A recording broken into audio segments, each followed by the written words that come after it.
Hi, my name is Valenciana Putri. I will explain about one of the journal I choose regarding chemistry education, namely typical teaching method applied in chemistry experiment.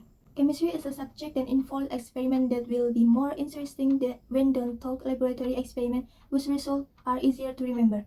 Therefore, this study will analyze how lecture provide learning method in chemical experiment and where these methods are effective and have a good impact on students. There are three learning strategies suggested by previous researchers. Number 1, direct instruction from central is directed and controlled by teacher, high expectation on student progress, concentrate on academic tests and activities, and etc. Number 2, inquiry strategy from Savory is provide hand-on learning opportunities, appropriate material given to student to manipulate or operate.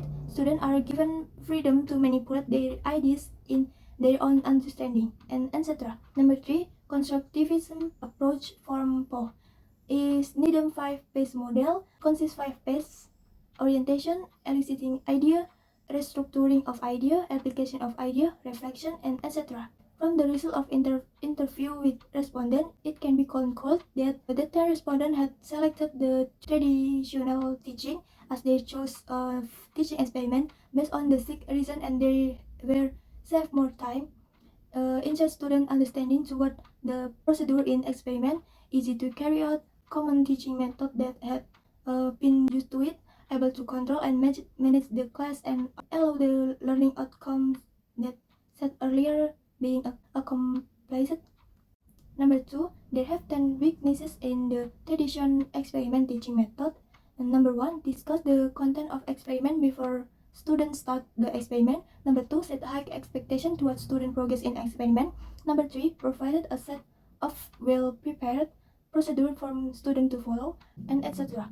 Number 3, the most common teaching method applied by the student teacher where they often explain the content in the experiment before carrying out the experiment and control the activities of the student in terms of experiment, discussion, and demonstration. The traditional approach method here is often referred as recipe reading, which often engage the student to learn passively or during the whole experiment without engaging any thinking but follow the procedure given by teacher.